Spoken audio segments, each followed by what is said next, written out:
wherever you are, staying safe. And we are going to talk about the only principle that required explanation in terms of two different phenomena. And you see the pictures of Maxwell and Feynman, and you recognize that I'm obviously not talking about the wave particle duality or quantum mechanics. I'm talking about a phenomenon from the field of electrodynamics. So, why the title is a little bit longish, consisting of several words, will become clear in just a very short while. So, we are used to being introduced to the subject of electrodynamics. Historical perspective, we often begin with the Coulomb's law, the Coulomb-Gauss law, as it may be called, Ampere's law, Ohm's law, then the Lenz-Faraday law, Kirchhoff's laws, Henry's, and then we get to the point of being introduced to Maxwell's equations. And one of the objectives of my talk today would be to reverse this method of teaching, begin with the Maxwell's equations, and then teach everything, Coulomb's law, Ampere's law, and so on, through backward integration in a very straightforward manner. It will be a very efficient way of doing it. And I will explain this in just a few moments.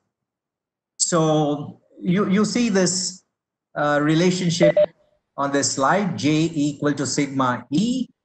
And I'm sure most of you recognize this as the Ohm's law. This is a constitutive relation.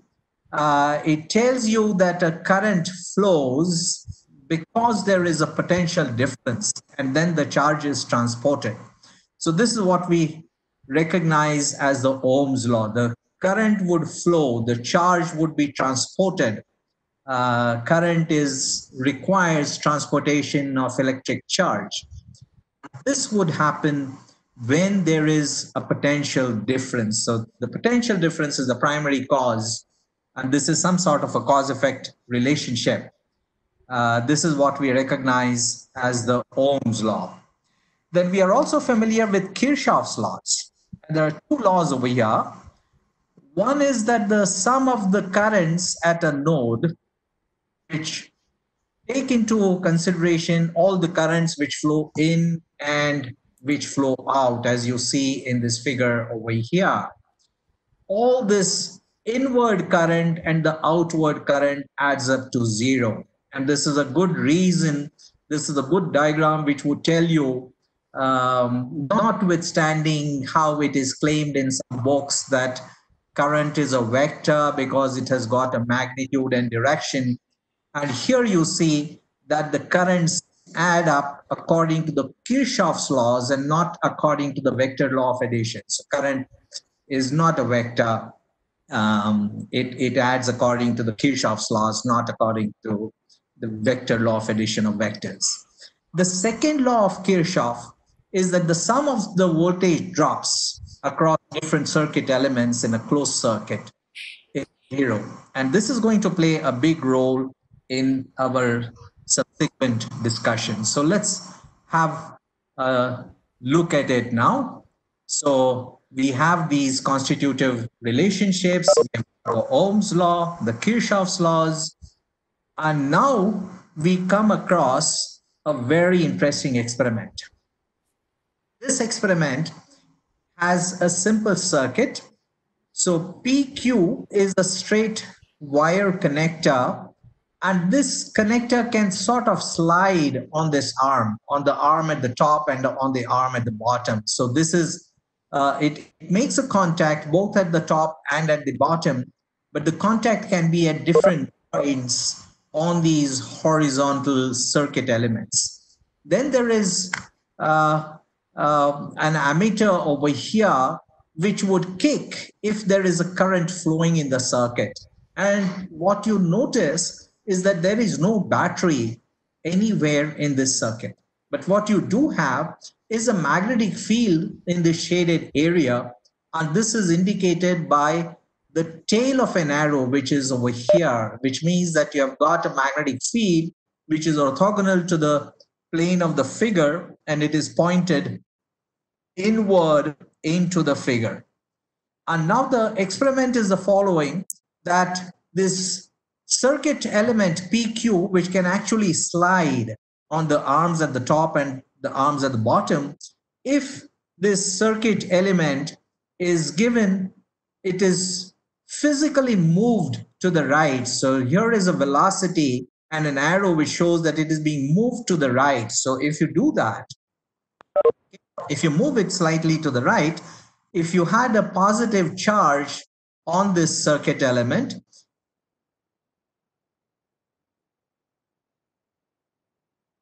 as the electron charge density tends to get restored in the circuit, you will end up having a current flowing in this circuit.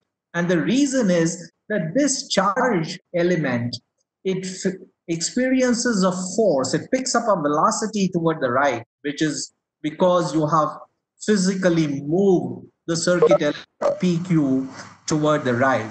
So it picks up this velocity, and then the Lorentz force, which is V cross B times the charge, it sets it, it exerts a force, accelerates it from Q to P, and that is what sets up the force. So the cause of this current now is the Lorentz force. So that is the fundamental cause which is responsible for the generation of this current when you move the circuit element.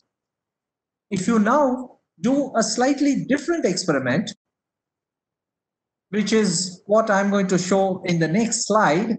So this is the one that we have seen on this slide, is what you often call as a motional EMF, because it is the motion of the circuit element PQ which is responsible for this. So now on the next slide, we have a slightly different experiment. And in this experiment, it is the magnetic field which is moved to the left. The circuit element PQ is left absolutely untouched. And we know that even in this case, there is a current which kicks off in this circuit, and it is noticed by the deflection of this needle in your ammeter. So now we are asking, what is the cause of this current? And what is strange about it is that the test charge Q, which was on the circuit element, is no longer moving because PQ is completely at rest. You're not moving the circuit element PQ anymore. So the Lorentz force that you used earlier, V cross B, the Q into V cross B, which is what we invoked to explain, to account for the current in the circuit, we cannot use that reason anymore. The charge velocity is essentially zero. Instead, what has happened is that the magnetic field itself is moved to the left. And of course, like we discussed in the context of the Kirchhoff's laws, there is no battery anywhere in the circuit. And this should come as a surprise, as a total shock, because you do not have a source of battery, you do not have any chemistry going on over here, you do not have any Lorentz force operating over here, and you still have a current. So the Lorentz force cannot be invoked anymore. The velocity of the charge is essentially zero, yet you have a current, and this is because the magnetic flux phi, which is crossing the circuit, is changing with time. So del phi by del t is not zero, and you have a totally different reason which has nothing to do with the Lorentz force, which must be invoked. And it is very important to highlight that these two are completely different causes. And very often this experiment is discussed in high school physics, and students who come to undergraduate education in college are introduced to this in the high school, and they come sometimes, or very often, in my experience is that almost all the students have this idea that what is a big deal? This is just relativity, relative motion, whether the charge carrying the charge carrying circuit element PQ is moved or the magnetic field is moved. What is the big deal? There is a relative motion, and that is all that matters. And it is just the same phenomenon. And they base this argument on the principles of Galilean relativity, that when you and I are walking toward each other, it doesn't matter whether you're walking toward me or I walk toward you, we do get closer. And that's the Galilean relativity. And the principle which is involved over here is not that, because the Lorentz force is nowhere invoked in the Lenz Faraday law. What is invoked is that if there is a magnetic flux which is changing with time, del phi by del t is not zero. And that is what sets up the electromotive force. And I would like to quote Feynman about this. So essentially, this appears as one of the equations in one of the four famous equations of Maxwell, that the curl of E is equal to minus del B by del T. So that is how it shows up in Maxwell's equations. This happens even if you are not moving the magnetic field, nor are you moving the circuit element, but you just change the magnitude of the magnetic flux. You can do it by controlling some sort of a regulator which is controlling whatever is generating the magnetic field, and you can change the value of the magnetic field externally. And the moment you have a magnetic field which changes with time, del phi by del t, then a current is set up. So there is a different reason which has nothing to do with the Lorentz force law, which is involved in the generation of a potential difference, which is what sets up the current in the circuit. So the essential point is that this is not Galilean relativity. Its explanation needs the minds of people like Lenz and Faraday and Maxwell, and you will see how it impacts Einstein's theory of relativity. So I will be getting to that in just a moment. So there are completely two different phenomena.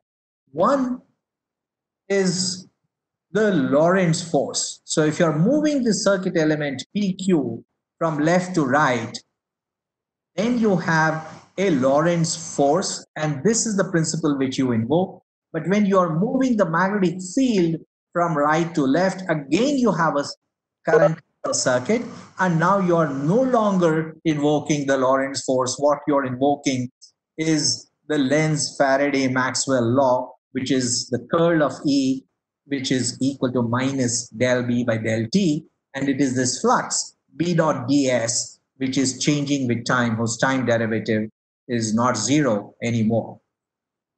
And Feynman points out that there is no other place in physics where such a simple and accurate general principle requires for its real understanding and analysis in terms of two different phenomena.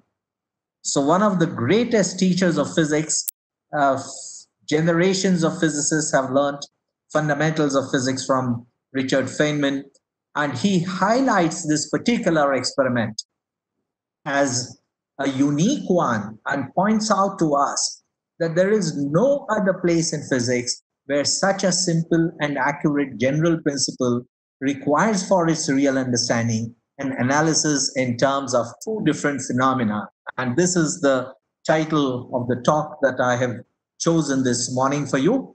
So this is really a very unique situation. And what is important is that we know from experiments in electrodynamics that the Lenz-Faraday-Maxwell law or the Biot-Savart-Ampere-Maxwell law, these are valid for any general cases. These are not restricted to any particular geometry, like having a rectangular circuit element or anything like that. And the universality of this is extremely important in understanding the importance of these laws. So essentially, what have we found now that the Ohm's law told us what we began with in this discussion this morning, that if you have a potential difference, then it is responsible for making the charge to move. It is transported from one end to the other, and the potential difference is then the cause of the current, which is constituted by the electric charge in motion. And now we see that the source of this current, the cause of this current, is not just a potential difference which is generated by the presence of an electric charge, but it is something different. So when you look at the Ohm's law, there is a cause-effect relationship, that there is a cause, the potential difference, the effect is the current which flows, and this is just like the Newton's cause-effect relationship in mechanics, that force is the cause of the change in momentum, F equal to dp by dt, which is why Feynman calls the Ohm's law as Newton's law of electricity. But what we have seen is that the voltage difference can be generated also by a changing magnetic flux. So there is a different source that can also generate a voltage difference and set up a current, which is what we have seen in this Lenz Faraday Maxwell experiment. And the electromotive force is then generated by the changing magnetic flux, which is minus del phi by del t. So there is an alternative cause that we must now reconcile with. So this is not Galilean relativity. It needs Lenz, Faraday, Maxwell, and I will explain how it brings us to Einstein. So the unique feature of this experiment, that it is the only place in physics where two different phenomena must be invoked, is a tremendous opportunity to teach some very beautiful concepts in physics. And that is what the rest of this talk will be about. So first of all, I will like to highlight that this is a great opportunity to teach that there are alternative sources of the electric and magnetic field. I mean, we only think that, okay, if there is an electric charge which is present, then an electric field would be generated. And we are thinking of the Coulomb's law in that context. Or if there is a steady current which is flowing in a circuit element, then there is a magnetic field. But then what we have just discovered is that there are these alternative sources of the electric and the magnetic field. We also come to terms with the unity of the electromagnetic field, which is the fundamental idea in Maxwell's equations. And this is often brought out, but not adequately emphasized. The third point is not only the unity of the electric and the magnetic field, but also optics, because light also becomes a member of the same family. The fourth point that we have an opportunity to teach our students is the role of symmetry in physics. And I will comment on that. The fifth point is that here is a tremendous opportunity to teach Lorentz contraction, time dilation, and the special theory of relativity. And then there is a sixth point which we should highlight and bring out in teaching this phenomenology, which is the importance of the divergence and the curl of a vector field. So these are some of the elements which I will now discuss in the rest of this talk. So there is more to the potential difference being the cause of transport of charge, as is contained in the Newton's laws of electricity. There is this changing magnetic flux. And now the more fundamental question is, what is it that sets up the electric field? What is it that sets up the potential difference, the voltage difference, and makes a charge move from one point in space to another? What is it that is responsible for the transportation of electric charges? So one is, of course, that the presence of an electric charge, which is coming from the Coulomb's law, essentially. So that is something that we know and students know from their school physics. And what we have just been introduced to is that there is a changing magnetic field which can also set up an electric field. And then there is a third thing, that if you have a dielectric medium which is polarized, so the medium on the whole may be neutral, but if it is polarized, then again you can have a potential difference which is generated, and an electric field can be set up. So there are these alternative sources of electric fields. And recognizing these three sources as independent sources, not only helps us understand Maxwell's equations in matter, we get to appreciate the fact that the physics that is contained in Maxwell's equations in matter is really not different from the physics that is contained in Maxwell's equations in vacuum. It's only that the sources of electric field are not just the charge, but there are these three alternative charges, and they make their impact both through the divergence and the curl of the vector field. So we'll see that this is the same thing even when it gets to the magnetic field, which is no surprise because there is a certain unity in the electric and the magnetic field. So we can ask the same question, what is it that sets up a magnetic field? And we know that yes, a current can set up a magnetic field. So that is the Ampere's law that we know from development of electrodynamics. But then, just like the changing magnetic field, so notice that there is a certain symmetry playing an impactful role in this particular situation. Just like the changing magnetic field could produce an electric field, a changing electric field also produces a magnetic field. And then there is a third source, which is the intrinsic quantum magnetic moment that that is there in fundamental particles. And most of all, we are concerned over here with electrons, and there is no need to invoke artificial ideas like rotation, which is responsible for the electron spin. These are intrinsic properties, and any analogy with the top or an electron going in orbits is not at all required over here. It leads to misleading concepts. This is an essentially quantum phenomenon. It comes from the quantum angular momentum associated with which there is a quantum magnetic moment. And then, of course, you can also invoke, if you have a mind which is as clever as that of Dirac, you can think of a magnetic monopole also, which could be the source of the magnetic field.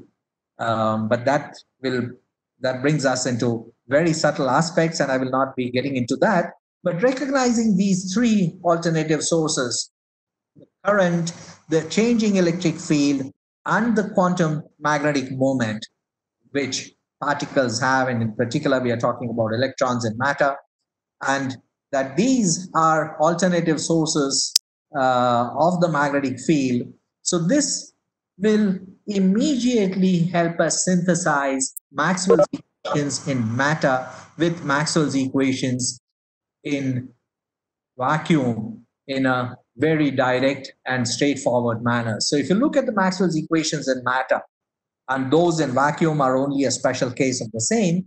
So you've got Maxwell's first equation, which is the divergence of D as rho F. But now you can have the charge coming from the free or mobile charge, but it can also be the bound charge.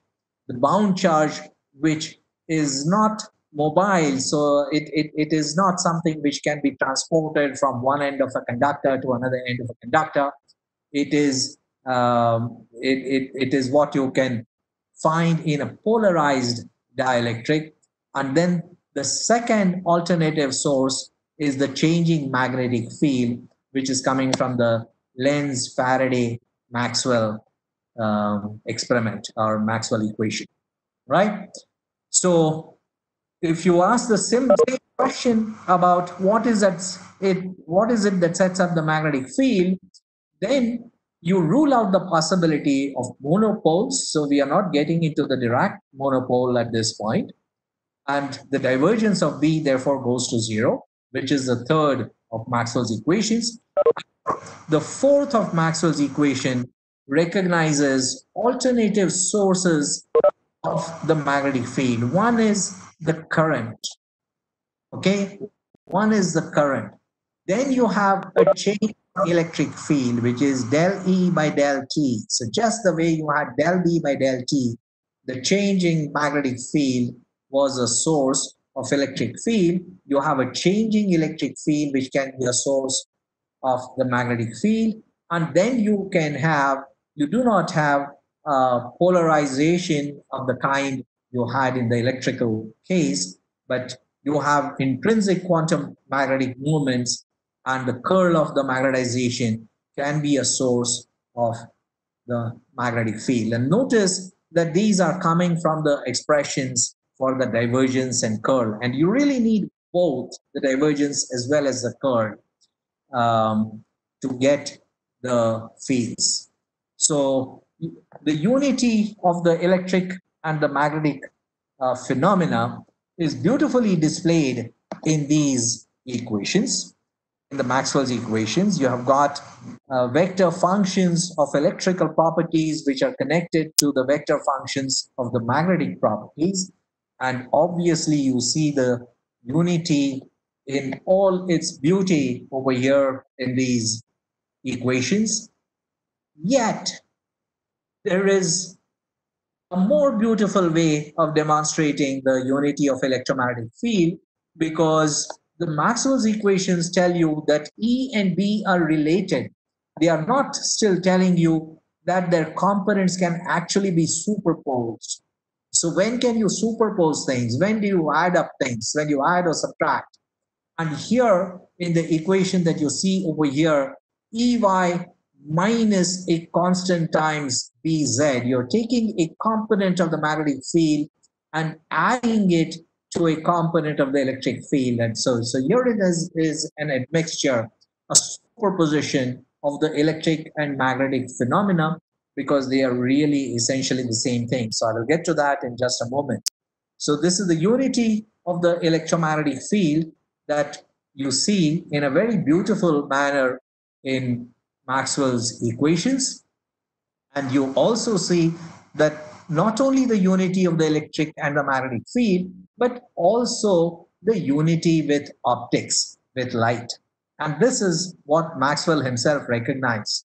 Because when you take the curl of the curl equations, the four Maxwell's equations, you get the wave equation. And you've got two wave equations, one for the electric field and the other for the magnetic field.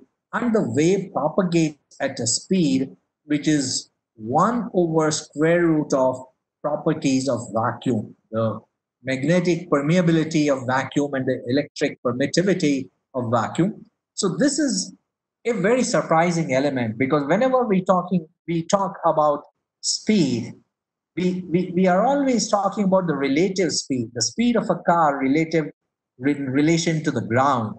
But if there is another car which is chasing the previous car at the same speed behind it, then the relative speed between the two becomes essentially zero. And here, we do not see the observer come anywhere into the picture. We have got a wave which propagates at a speed which is determined completely by properties of vacuum and by nothing else. Nothing to do with the observer's frame of reference. So it is a universal constant. This is what we call as the speed of light. And Maxwell noticed that this velocity is so nearly that of light as was measured in Maxwell's time. The speed of light was not measured as accurately as it is known today, but sure enough, it was known, it was measured to a reasonable level of accuracy, and Maxwell recognized that it is the same speed as that of the electromagnetic waves, which is determined by properties of vacuum, which is mu zero epsilon zero. So you see the unity of the electromagnetic field and light. And then the fourth point that you can teach in this context is the role of symmetry in physics. Now, symmetry is an extremely important idea in physics. It has now become a cornerstone of modern physics in the standard model of physics. And you see that Maxwell's equations are beautifully symmetric. And this was possibly the inspiration behind Noether's work. And she recognized that symmetry is a very important element. And this can very simply demonstrated that if you have a homogeneous medium in which translations can be carried out without seeing any change in the environment. So that is the symmetry which is important. And this will be responsible for the momentum to be conserved. So the momentum, which is canonically conjugate to a cyclic coordinate, if the Lagrangian is symmetric with respect to this coordinate, then this momentum is conserved. And this is a simplistic expression of this very famous theorem named after Amy Noether. So this is a very important element which we can bring out from the beauty that is contained in the symmetry of Maxwell's equations. Noether's theorem is, of course, extremely important. This is what Albert Einstein himself wrote about Noether, that in the judgment of most competent living mathematicians, Fräulein Noether was the most significant creative mathematical genius thus far produced since higher education of women began. In the realm of algebra, she discovered methods which have proved of enormous importance, and she is, in fact, often recognized as the mother of modern algebra. And this importance of symmetry was perhaps inspired by the symmetry in Maxwell's equations. The fifth point that we have an opportunity to bring out and um, generate some excitement amongst the students is the fundamentals of the special theory of relativity. I just mentioned that the wave equation, which comes out of Maxwell's equations, this wave propagates at a constant speed, which is c, which is 1 over square root of mu 0 and epsilon 0, which are properties of vacuum. And if speed is the same in every inertial frame, even if these frames are moving with respect to each other, and speed being distance divided by time, if speed is not changing, then distance must change and time must change between these two observers. So when distance changes, you are led to the idea of Lorentz contraction. And when time changes, you are led to the idea of time dilation. And this is what goes into the essentials of the special theory of relativity.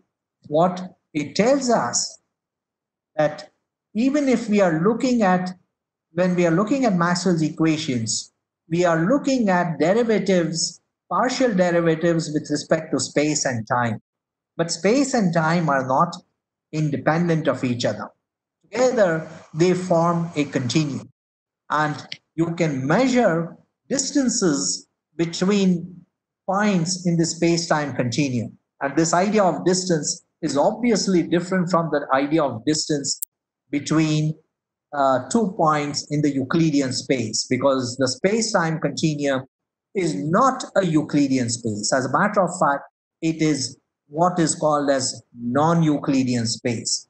So the measure, which is the metric of how you measure distances between 2 points. So for example, in a two-dimensional Euclidean plane, the distance between 2 points is simply given by the Pythagoras theorem. You can just join those 2 points by a line, resolve it along two orthogonal directions, and dz square equal to dx square by dy square gives you the Pythagoras theorem, and it gives you a measure between these 2 points.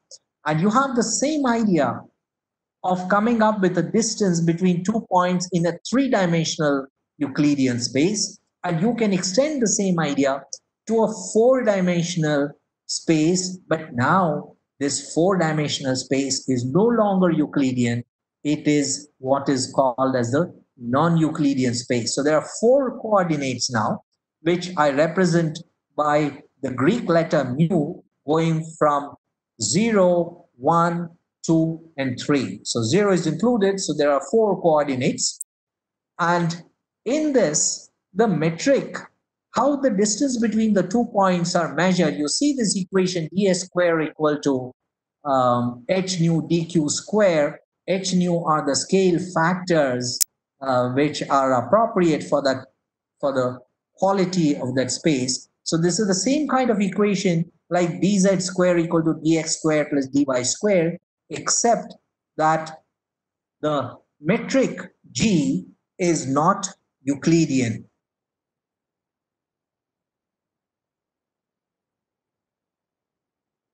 And this is an orthogonal space, but the metric consists of these factors, which is 1, minus 1, minus 1, minus 1. There is a change in sign. One sign is different from that of the other three. It doesn't matter, you can choose 3 plus and 1 minus. So these are different conventions that you're free to make. Nonetheless, there must be one sign which is different from the other three. So this is the non-Euclidean flat continuum, space-time continuum. And now in this space-time continuum, you can define the four component electric potentials, which you normally recognize as the scalar potential and the vector potential, but these now become four different components, but you can define them in an alternative way also, because you can have the three components of the vector potential first and the fourth scalar potential at the last, and you can have these alternative formulations. You can have alternative expressions for the current also. So this is the charge multiplied by the speed of light, and this is the current density, and you can have these alternative forms of having rho as the zeroth element and j as the next three, or j as the first three and rho as the fourth. So there are these alternative ways of expressing these charge and current densities. And from these, you can rewrite Maxwell's equations, which we had earlier written in our ordinary conventional language of del by del t and del by del x, del y, del z, the space and the time derivatives. But now we can get these equations from the four potentials and current densities in a very straightforward manner. You get one set of Maxwell's equations, which is the divergence of E and the curl of B from one set of potential, and the divergence of B and the curl of E from the other set, which is sometimes called as the dual antisymmetric electromagnetic field tensor. So these are some very beautiful things that one can teach from this phenomenology of starting out with the Lenz-Faraday experiment and highlighting that, okay, this is not Galilean relativity, but there is a whole lot of very deep physics which is coming out of it, which brings us to the special theory of relativity. And now it becomes very easy to demonstrate that if you have an electric and magnetic field in some region of space, and now you consider the phenomena, the electromagnetic phenomena, in another frame of reference, which is moving at a constant velocity with respect to the previous frame, so it is also an inertial frame, then what is an electric field is a superposition of electric and magnetic field in the other. And what is a magnetic field in one frame of reference is a superposition of electric and magnetic field in the other. And this is the mixture. This is the superposition that I mentioned earlier. That in as much as in Maxwell's equations, you find that the vector functions of one are responsible um, are responsible for they are expressed as vector functions of another in, in the Maxwell's equations. The actual phenomenon is much more deeper than that, because you can actually superpose components of electric and magnetic field and generate electric and magnetic fields in a different frame of reference. So this is a very impressive way of demonstrating the unity of electric and magnetic field. And I am always take great pride in sharing with you a work done by some of my students, Chaitanya Das, Srinivas Murthy, and actually this work was really initiated by Satish and Venkatesh. And what they did was to develop a software which showed the motion of charged particles in electromagnetic fields, but they considered this in two different frames of references which are moving at a constant velocity with respect to each other. And as I mentioned, what is an electric field in one frame of reference is a mix of electric and magnetic field in the other frame. And you can therefore compare the observations of the two observers using two different mechanisms. You can set up the equation of motion with the Lorentz force, which is F equal to charge times E plus V cross B in one frame of reference. Solve the equation of motion, get the trajectories of the charged particles.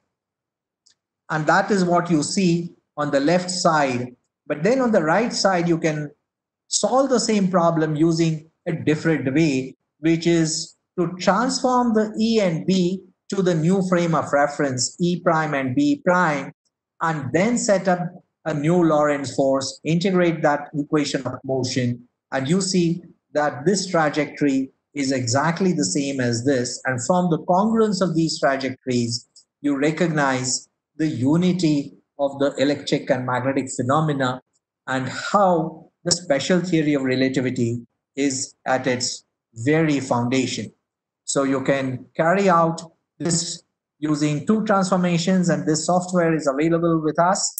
So feel free to ask for it and use it in your labs. This is a very nice computer simulation experiment, which is discussed in a paper in Resonance. It's a very old paper, but I think it is very relevant and very interesting even now. So it demonstrates the connections of electrodynamics and special theory of relativity and brings out the unity of the electromagnetic phenomena in a manner which is even more impressive than what is seen in Maxwell's equations. And then, of course, you can extend this idea further. Means you not only show the importance of the special theory of relativity if you now discuss the role of symmetry again and discuss acceleration due to gravity as would be the same if it would be seen in gravity free space in a rocket which is accelerating at the same acceleration, which is 9.8 meters per second, you will see a certain equivalent phenomena. And this becomes the foundation of the general theory of relativity. So once again, symmetry plays a big role. And we see that it is important in the general theory of relativity, in the special theory of relativity, in Noether's theorem, and all this comes from the beautiful symmetry that you see in Maxwell's equations. The last point that I would like to emphasize over here is the importance of the divergence and the curl of a vector field. And I already mentioned that both the divergence and the curl are important when you identify the different sources of the electric and magnetic field, which are important to discuss when you discuss when you explain Maxwell's equations in matter. So both the divergence and the curl are important, and this comes from some very fundamental theorems. There are two theorems that I want to mention over here. The first theorem is what is called as the uniqueness theorem, and it says that If the divergence and the curl of a vector field is provided, it is given in a simply connected region, then if you also know the vector field's normal components at the boundaries of this region, in other words, you know some boundary conditions, then the vector field is uniquely specified. The essential content is that you need both the divergence and the vector, both the divergence and the curl of a vector field to uniquely specify the vector field. And that is exactly what the Maxwell's equations are giving you. So they're giving you the divergence and the curl of the electric and magnetic fields. And if you now add the boundary conditions, you can get the electromagnetic fields uniquely. The second theorem, which is of importance over here, that if you know the divergence and the curl of a vector field, both are known, then you can always write it as a sum of an irrotational vector and a solenoidal vector. Solenoidal vector is one whose divergence is zero, and an irrotational vector is one whose curl is zero. So these theorems have got a very simple proof, but we do not have the time to discuss the proof. I will refer you to some alternative sources. So this second theorem is also called as the fundamental theorem of vector calculus. It tells you that if you know the divergence and the curl of a vector, you write it as a sum of a solenoidal and an irrotational vector. So this is fundamental theorem of vector calculus, or better known as the Helmholtz theorem. And I would like to point out some sources. There is a very nice paper by Zhao that you may want to read, and I have also discussed some of these things in my recent book on classical mechanics, in which some of these phenomena are discussed. But essentially, the point I want to emphasize over here, that these are important elements when you discuss the electromagnetic potentials, because now you can express the electric and the magnetic fields in terms of the electromagnetic potentials, and these potentials are not unique. You can you can have alternative potentials which you get from each other through what are known as gauge transformations. So gauge is just a measure as to how you measure these potentials, and you can have them as alternative gauges obtained from each other through gauge transformations. And this is this could take us deeper into other domains of physics. In particular, we can get into quantum theory at this point, although that is not the subject for today's seminar. But the potentials, of course, are related to the fields. You get the fields from the potentials. You can get the potentials from the fields by integrating and putting the boundary conditions. But it is not just a matter of doing some simple vector calculus or differential and integral calculus, which is performing a mathematical operation one way and then reversing it. Because as one gets into quantum physics, the potentials become much more important than the fields. As a matter of fact, when you get into the Schrodinger equation, you deal with potentials and not with fields. You do not work with forces, you work with potentials. And this is beautifully illustrated in the Aharonov-Bohm effect. So if you do this Young's double slit experiment with electrons, so you've got an electron source and it goes from slit 1 and slit 2, you know that there is an interference pattern which is formed. But if you now have a solenoid and you pass an electric current, so what is interesting is that this magnetic field is solenoidal. The reason it is called as a solenoidal is because that is how the solenoidal magnetic field is seen. It is all contained inside the solenoid. There is outside the solenoid, the magnetic field is zero. And these electrons, which are going along this path from behind the solenoid or in front of the solenoid, have no way at all of experiencing the magnetic field. Yet, when you switch on current and you set up this magnetic field, although these electrons do not experience any magnetic field, what happens is that the fringes, the dark and bright fringes, places of more accumulation and less accumulation of electrons, it actually shifts. So there is a shift from the interference pattern from here to here.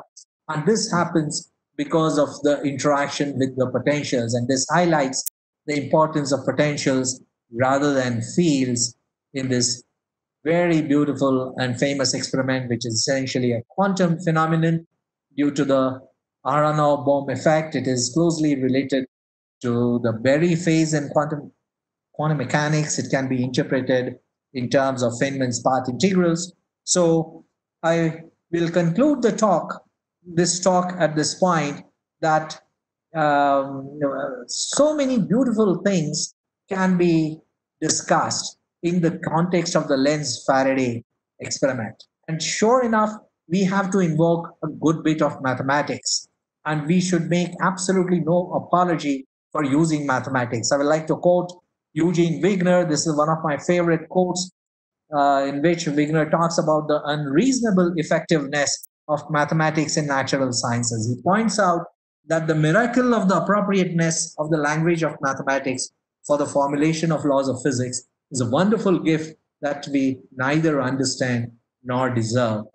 The essential point is that this mathematics of vector calculus, tensors, and so on, this is an integral part of how nature communicates its laws, and these are expressed in rigorous terms, and these are formulated, whether it is classical laws of mechanics, the role of symmetry, the Noether's theorem, Maxwell's equations in electrodynamics, and subsequently quantum laws, the Schrodinger equation, and so on. So many beautiful things can be brought out from this very simple experiment that we started talking about, which is the Lenz-Faraday experiment. That if you have this conductor PQ and move it to the right, you see that a current is set up. We started with contrasting this with the other experiment in which the magnetic field was moved, and we again recognize that a current is set up. And then we allow ourselves to share the excitement which Feynman brings out, that there is no other place in physics in which two different phenomena are invoked to explain a general principle. So in the first experiment, you have the Lorentz law. In the second, you have the Lenz-Faraday-Maxwell equation. And this is where we find that we have a beautiful opportunity to discuss many important, beautiful concepts in physics. And I went through these 6 beautiful offshoots of this discussion, which is to demonstrate the alternative sources of the electromagnetic field, which really helps us appreciate the Maxwell's equations in matter, and how Maxwell's equations in vacuum are a subset and a special case of that. We see the unity of electromagnetic field, its unity with light and optics, the role of symmetry, appreciate Noether's theorem, understand the constancy of the speed of light, understand time dilation, Lorentz contraction, and the importance of the divergence in the curl of the vector field, and the Helmholtz theorem and the uniqueness theorem. So thank you very much. I will be very happy to take some questions. Thank you, Arati. Thank you very much, sir. Thank you very much for this wonderful lecture. It was indeed a very insightful lecture and very unique in its own way, sir. I strongly hope that today's lecture would have given a very different perspective of teaching and learning for all the faculty members connected with us. So we would like to take some questions from the participants.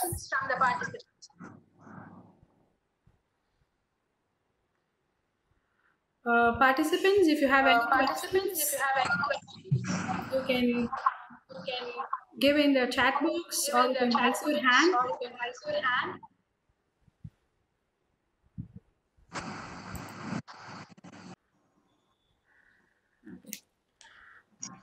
Yeah, we have few questions, sir. So the first question is, what is the difference between Yes. general theory of relativity and special theory of relativity? All right. This is a very big question, Arti. This is a very nice question. The special theory of relativity uh, did not take into account gravity. And the way it is done is if you go back to one of the slides, so let me see if I can get back to that point. Hmm. I would like to answer this question using what we have discussed today rather than bring in anything which is outside today's discussion because this is a very big subject. So I have gone back to my slide number 20, in which I was discussing this uh, distance between 2 points in the space-time continuum. Are you able to see the slide now? Yes, sir. Yes. Yeah. All right. So I refer to the Pythagoras theorem and and I raised this point that okay, the distance between 2 points, Okay. um, a plane on a two-dimensional plane like the xy plane Yes. is dz square, which is equal to dx square plus dy square in the usual Pythagorean geometry, right? Yeah. So Yes. relationship that everybody is familiar with. And you can extend this from a two-dimensional plane to a three-dimensional Euclidean space. Huh. But now, when you go to the space-time continuum, you have a four-dimensional continuum, which consists of the space and the time both. Yes. And in this, you have got a similar quantity, which is metric, which is like the distance between 2 points, but these are not the points in space, these are points in the space-time continuum, or what is sometimes called as the Minkowski space. Okay. And in this, the ds square is given by this relationship which I have on this screen. Hmm. And the G matrix, this is the one which has got the signature of the space. So this is a space-time continuum. It is four-dimensional. Mu and nu both go from 0 to 3. So 0 is included. So there are four coordinates. Um, and the properties of the space-time continuum are contained in the G matrix. So this is a 4 by 4 um, matrix, and its elements are what are given over here. So it has got diagonal elements. All are equal to 1, but three of these have got a negative sign and one has got a positive sign. It can also be the other way around. You can have one negative and three positive, but three have to have a sign which is different from the fourth, and that is important in this context. So when you write Euclidean dz square, which is dx square plus dy square, the sign of dx square and dy square are both positive, but that is not what will happen in a space-time non-Euclidean Minkowski world. So this is the four-dimensional space, and this is the space which is called as the flat space-time continuum. This is where the special theory of relativity and the general theory of relativity are different. Okay. Okay. So minus one, minus one, minus one. So this is called as the signature of the G matrix. And this signature belongs to a flat space-time continuum. In the general theory of relativity, you do not have what is called as a flat space-time continuum. You have got a curved space-time continuum instead of the flat space-time continuum. And what it means is that these elements 1 and minus 1 are different. And in the general theory of relativity, you accommodate different values over here, and there are different approximation schemes like the Schwarzschild approximation and so on. So that's a matter of detail, and I will not get into that. But the G matrix is different, and then you get a theory of gravity. Uh, So you interpret acceleration and gravity um, in terms of geometry. So those are the additional consequences of the general theory of relativity. They come from the curved space-time continuum. It has got more general geometry, Okay. and that is not the property of the special theory of relativity, which certainly deals with the constancy of the speed of light, the time dilation is accommodated for, the Lorentz contraction is accommodated for, and these are all intrinsic elements of the fact that the speed of light is constant in every inertial frame. So the general theory of relativity has a far more general uh, G matrix which belongs to the curved space-time continuum. Okay. Okay, sir. Thank you. Yes. Okay. The Any other next, question? yes, sir. So the next question is, if current is just flow of electrons due to the potential difference between 2 points, Mhm. then is it gravity? Well, uh, it I think I understand. If I understand the question correctly, uh, what the person who has asked this question having in her or his mind is that you have a potential difference in the field as which makes it which enables the transportation of the charge from one point to the other, from a higher point, from a point of higher potential to a point of lower potential. And similar thing happens to a mass in gravity. It moves from a point of higher potential to a point of lower potential under gravity. So there is a certain element of similarity. I think one should not carry this similarity too far, because the gravity that we are talking about over here is the Newtonian gravity, which is like instantaneous. It has an effect at infinite distance uh, instantly, but that is not something which accommodates the fact that okay, that physical influences do not travel at infinite speeds. The speed that anything can attain is the speed of light. Even for light to reach the earth from the sun, it takes more than 8 minutes. And if you switch off gravity between the sun and the earth, uh, if the suggestion is that the effect will be instantaneous, then it is very misleading.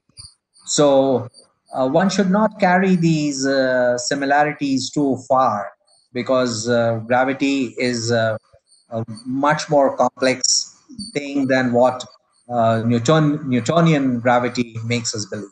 Yeah. Yes. Yes, sir. Thank Mhm. you, sir. Yeah. The next question from the chat box. Can you Mhm. briefly explain Arnold effect? All right. Now, this is a very nice question. The Haranow-Bohm effect is really what makes electromagnetic potential so important. And normally, when we talk about electrodynamics in classical physics, we normally think about the effects generated on charges and currents by the electromagnetic fields. The governing relationship over there comes from the Lorentz force.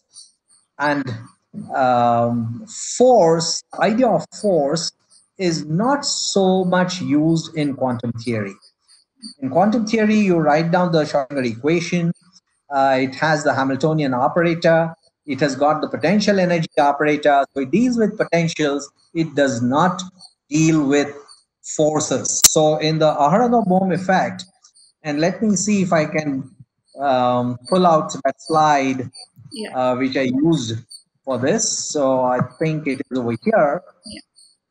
Here in the Aharonov-Bohm effect, you have got an electron gun over here. Can you see the slide? Yes. Yes, sir. Yes. All right. So you have got this electron gun, and you have got electrons which are ejected from the electron gun, and they may go through either of the two slits. And this is what makes it like an optical Young's double slit experiment. The electrons can go through either slit 1 or slit 2, and the pattern that they generate on the screen at the detector is essentially one of interference. And this is coming from the quantum interference because it is the probability amplitudes which are complex, and they add up with magnitudes and their phases, and depending on how the superposition takes place, the intensity pattern comes from the square of the superposed probability amplitude. So first you must add up all the complex amplitudes and then take the modular square of that to determine the intensity.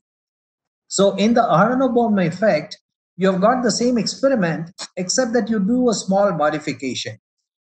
And this figure is not to scale, but there is a solenoid over here which you keep right behind the slits. So right behind this gap between the two slits, you have the solenoid, and therefore the electrons which go from slit 1 are going behind this solenoid, and the electrons which are going from slit 2 are coming in front of the solenoid. Okay, so that's the geometry in this experiment. And the interesting thing of this experiment is that if you pass a current through the solenoid, we know that the magnetic field is solenoidal, which means that it is divergence free, and the entire magnetic field is essentially inside the solenoid. Outside the solenoid, the magnetic field B is absolutely zero. What it means is that the electrons on either of this path, the path which is behind the solenoid or the path which is in front of the solenoid, neither of these electrons have any chance of coming across the magnetic field. The magnetic field in their path is essentially zero. The entire magnetic field is inside the solenoid. And therefore, if we go by the classical idea that it is the fields which are of importance, they are the ones which exert a force. And this is the idea which is being modified now in quantum theory. It's not the fields which are important, but the potential which is important. So this field would have no effect on the electrons because their paths do not meet the field at all. However, what happens is that if you see the pattern on the screen, on the detector, then this pattern over here, the fringe pattern, is shifted. And this is what is shown in this part of the figure. Where you had the bright fringe, you may get a dark fringe, and vice versa. So the reason this is happening is because of the potentials. The magnetic field is zero, but the potential is not. And the potential generates a phase difference which goes according to this relationship. So this is a phase term which comes in, which is sometimes called as the Berry phase after Michael Berry. And this can be very nicely discussed in using the Feynman path integral approach, because that explicitly refers to the difference in phases.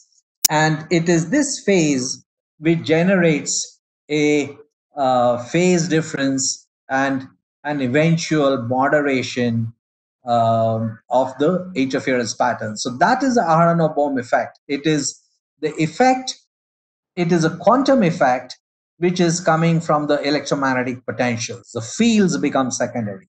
So that is essentially the Aharonov-Bohm effect. Yes. Next question. Hello?